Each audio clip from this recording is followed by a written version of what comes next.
So here we are, it's time to finally extract from Dale's flow hive. We've brought it up to the house, away from the bees. It doesn't always work as well down here in the cold parts of Victoria and southern Australia to leave the flow frame on there over winter. And as you know, with the cranky bees that we had, we were really struggling to do that down there with them. So we've brought it up here. I want to show you our setup. Now I haven't used flow hives all that much, so I'm still finding my way a little bit, but I'm really pleased that we can show you what we're up to, and we'll just see how we go. Compared to say 6 weeks ago when this was full, some honey's been drawn out of it from the bees, so there's not going to be as much as we had seen, as we had expected, but you can see here that there's plenty of honey showing on the ends, but maybe just not as much around the edges. And I wouldn't worry about necessarily looking through the side window, but there's no honey on this side window anymore. But my aim is to at least extract from these middle four, and we'll have a look there and see what we can find. So if you're new to flow hives, it's a pretty straightforward mechanism. I'll step you through it now. You can see there's little caps up the top here. I'll just get some pliers to help dislodge those because they're quite stuck from the bees. So I'm going to get these two caps here out the way. Like I said, they're quite firm. And then corresponding to the exact same frame, I'm going to reach down here and pull out these plugs. They came out quite easy. A little bit of liquid in there. You can see that there's a few ants that have been hanging around this particular hive, which is all right. And so then you need to put a bucket just beneath the where you're going to have it. We've just got a simple system here to allow the honey out down the track. We have the flow hive attachments that you put on here, and then Dale's just added a 90-degree bend and some tubing just to get it closer down to the bucket so we don't have as much of a mess. Trap for new players with these, you can probably see here, there's a little lip. I didn't read the instructions the first time I ever did this, and I thought that needed to be on the outside to allow the honey to flow out neatly. I was very wrong. It actually needs to go inside there because it blocks a little space just in here, which if you don't have that little space blocked up, it will flow backwards and out and beneath the actual hive. Big mistake, don't do it.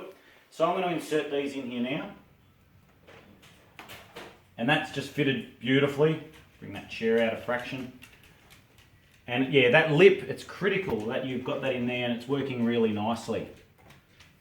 And all you need to do now, and this can be quite tricky, but we'll make it work, is this large rod needs to slide into the bottom opening here. You can see there's two openings. It's got to go in the bottom one. I'll slide that in there now. And because of the way that the rod is shaped, and it's got to go all the way to the back, then I've got to turn this 90 degrees. When I turn it 90 degrees, it'll crack open the flow frame, and it will allow the honey to drain down the centre, flow down the channel and flow to this tube and into our bucket for some great harvest. Anyway, we'll see how we go. It's going to take a bit of energy or effort.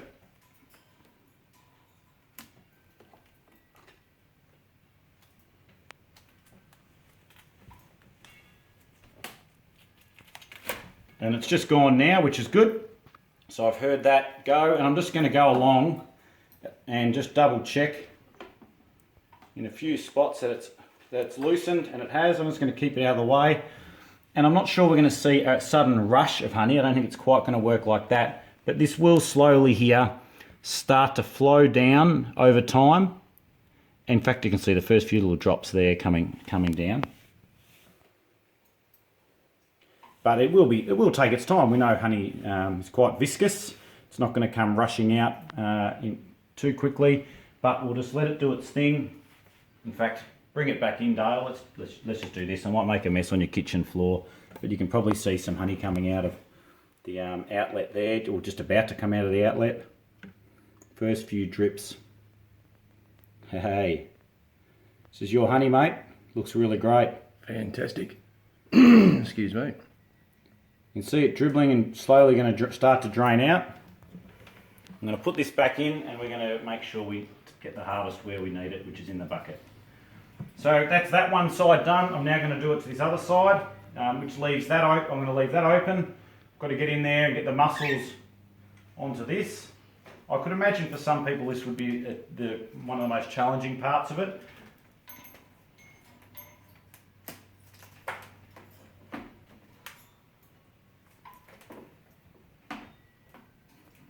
And I think just moving it sideways, back and forward a bit. Good, so that's done that bit. I'll just check that it's done the whole way across, and it has. That was nice and easy. And I'll let that sit there. Cedar and Stu from the Flow team, awesome effort, mate. This is such a great system, really impressed by it. And you deserve all the credit you've got for this, because what it's really done is it's encouraged so many people, love it or hate it, it's encouraged so many people to get involved in beekeeping. And the more people that are involved with beekeeping and conscious of the issues that face bees, the better in my view. So whether you choose to have a flow hive or not, that's individual beekeeper's choice, but at least the increased awareness can be credited back to the guys there at the Flow team. So we're just going to watch this now for a little bit. We'll let you see some more of the footage. It will take its time as expected, but as that drains down and comes out, we'll see if we can show you a little bit of how it continues to work. Hope you enjoy what you got to see here.